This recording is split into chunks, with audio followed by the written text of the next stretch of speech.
નમસ્કાર મિત્રો, આપ જોઈ રહ્યા છો 4K ગુજરાતી। તો જોઈ લઈએ દેશ દુનિયાના તાજા મોટા સમાચાર, એ પણ સૌથી પહેલા। કેન્દ્ર સરકારે દેશમાં સ્માર્ટફોન, લેપટોપ અને આવનારા સમયમાં સસ્તા થઈ શકે છે। સરકારે લિથિયમ આયન સેલ અને ડિસ્પ્લે પર કસ્ટમ ડ્યુટી માફ કરી માર્ચ 2029 સુધી માન્ય રહેશે। ઓમાનના દરિયામાં જહાજ ડૂબતા 2 ગુજરાતીઓના મોત, બંને એન્જિન ફેલ થતા 14 ખલાસીઓ જીવ બચાવવા દરિયામાં કૂદ્યા, બહારનું રેસ્ક્યુ કરાયું।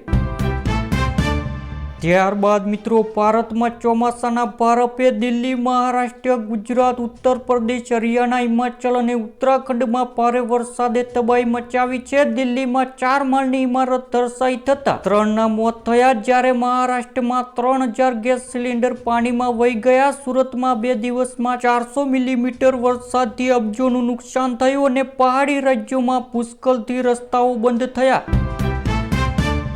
કર્ણાટકમાં નેશનલ હાઈવે પર કાર અને ટ્રક વચ્ચે ભયાનક ટક્કર, 7 લોકોના દર્દનાક મોત, 2ને ઈજા પહોંચી।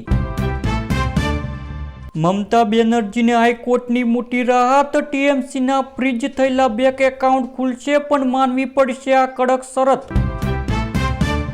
ત્યારબાદ મિત્રો, મહેસાણાના ઊંઝાના ઉનાવામાં આરોગ્ય સાથે ચેડા, કેમિકલ કલરની ભેળસેળ વાળો 19.6 લાખનો 26 ટન વરિયાળીનો જથ્થો જપ્ત કરાયો। સીએમ ભૂપેન્દ્ર પટેલ પૂરગ્રસ્ત નવસારી, સુરતની મુલાકાત લેશે, રાહત કામગીરીની સમીક્ષા કરવા અધિકારીઓ સાથે બેઠક યોજશે। ત્યારબાદ મિત્રો, અમદાવાદ મુંબઈ નેશનલ હાઈવે પર અકસ્માત, એક્ટિવા લઈ નોકરી જતી મહિલાને પૂરપાટા ઝડપે જતા ટેમ્પોએ ટક્કર મારી, ટાટા મોટર્સના કર્મચારીનું ઘટના સ્થળે જ મોત। અમદાવાદ એરપોર્ટ પરથી 98 લાખનું સોનું જપ્ત, અબુધાબીથી આવેલી હૈદરાબાદની મહિલા પાસેથી પર્સ અને કપડાની અંદર છુપાવેલું 729 ગ્રામ સોનું ઝડપાયું। વેપારીએ રડતા રડતા કહ્યું, પૂરના લીધે રોડ પર આવી ગયા, 1000ની વસ્તુઓ 200માં વેચવા કાઢતા મહિલાઓની પડાપડી, પૂરના પાણી ઓસર્યા પછી સુરતમાં હૃદયદ્રાવક સ્થિતિ। ત્યારબાદ મિત્રો, 2027માં સરકાર ઉખેડી નાખવાની ચીમકી, જેતપુરમાં 12 જિલ્લાના ખેડૂતોની બેઠક, પોતાની ઈચ્છા મુજબનું વળતર મેળવવા માંગ, આંદોલન પાર્ટ 3 શરૂ। તાડપત્રીના વ્યાપારીમાં ખેલાયો 93.54 લાખનો ખેલ, મહારાષ્ટ્રની કંપનીએ ગાંધીનગરના ઉદ્યોગપતિને છેતર્યા, કંપનીમાંથી 1.7 કરોડનો માલ મંગાવી પેમેન્ટ આપવાનું બંધ કર્યું। અનાજ કરિયાણાના વેપારી સાથે 75 લાખની ઠગાઈ, વડોદરામાં વેપારીઓએ ઉધારમાં માલ લઈ નાણાં ન ચૂકવ્યા, 3 સામે પોલીસ ફરિયાદ। ગીર સોમનાથ જિલ્લાના ઉના તાલુકાની ખાપટ પ્રાથમિક શાળામાં શિક્ષણ જગતને શરમજનક બનાવી તેવી ગંભીર ઘટના સામે આવી, વિદ્યાર્થી પાસે દારૂ મંગાવતા શિક્ષકથી આખી સ્કૂલ પરેશાન, આચાર્યની લેખિત ફરિયાદથી શિક્ષણ વિભાગમાં ખળભળાટ, અગાઉ પણ 2 વાર નશો કરેલી હાલતમાં પકડાયાના આક્ષેપ। ત્યારબાદ મિત્રો, 1000ના ચપ્પલ પણ નથી આવતા, ભીખ નહીં પાણીનો નિકાલ જોઈએ, 3 દિવસથી પાણીમાં રહેલા સુરતીઓના ગુસ્સો ફાટી નીકળ્યો, કોર્પોરેટર અધિકારીઓને ઉધડો લીધો। અમદાવાદ એરપોર્ટ પરથી 5 કિલો હાઇડ્રોપોનિક ગાંજો ઝડપાયો, બેંગકોકથી ફ્લાઇટમાં આવતા યુવકની ધરપકડ, ટ્રોલી બેગમાંથી કાળા પ્લાસ્ટિકમાં વીંટેલા 5 પેકેટ મળ્યા। ત્યારબાદ મિત્રો, દેશમાં દર વર્ષ 5 લાખ માર્ગ અકસ્માત, 1.80 લાખ લોકોના મોત, ગુજરાતમાં શરૂ થશે hydrogen car trial, Nitin Gadkari. ત્યારબાદ મિત્રો, ખેડૂતોના ડેટા હવે રહેશે ફૂલપ્રૂફ સુરક્ષિત, કૃષિ વિભાગે બનાવી વિભાગીય ડેટા સમિતિ, છેતરપિંડી અને ડેટા લીકેજ પર લાગશે લગામ અને ખેડૂતોના ડેટા સુરક્ષિત રહેશે। સુરત શહેરના પોસગમતા પાલ પોલીસ સ્ટેશનના વિસ્તારમાં વોટ્સએપ એપની મદદથી ચાલતા સેક્સ રેકેટનો પર્દાફાશ, ફોટો મોકલી ભાવતાલ નક્કી થતો અને બાદમાં હોટલમાં યુવતી પહોંચી જતી, એક ઝડપાયો, એક વોટેન્ડ।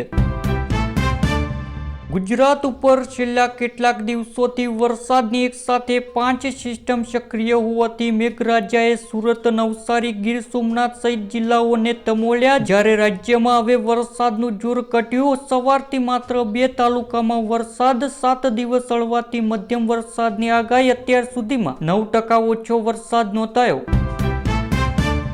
સુરતમાં રોજ 150 કરોડનો વેપાર થતો તે આજે કાદવ અને પાણીનો નજારો. સુરતના ટેક્સટાઇલ માર્કેટના વેપારીઓને મોટો ફટકો. 18 ઇંચ વરસાદથી માર્કેટમાં જળબંબાકાર. પેટ્રોલ ડીઝલના ભાવમાં વધારો જોઈ ગામડાના લોકો પણ હવે ઇલેક્ટ્રિક એટલે કે બેટરીથી ચાલતા વાહનો વસાવવામાં દાખવ્યો ઊંડો રસ. 2 મહિનામાં 7%નો વધારો. ત્યારબાદ મિત્રો આજના 10 ગ્રામ 24 કેરેટ સોનાની કિંમત 1,21,170 રૂપિયા, જ્યારે 1 કિલો ચાંદીની કિંમત 2,33,000 જોવા મળી. હાલમાં ભાવ સ્થિર રહેવાની સંભાવના. કર્ણાટકમાં નેશનલ હાઈવે પર કાર અને ટ્રક વચ્ચે ભયાનક ટક્કર. 7 લોકોના દર્દનાક મોત, 2 ને ઈજા પહોંચી. વાવ થરાદમાં 3 વૈભવ કારમાંથી લાખો રૂપિયાનો વિદેશી દારૂ પકડાયો. 8 સામે ફરિયાદ.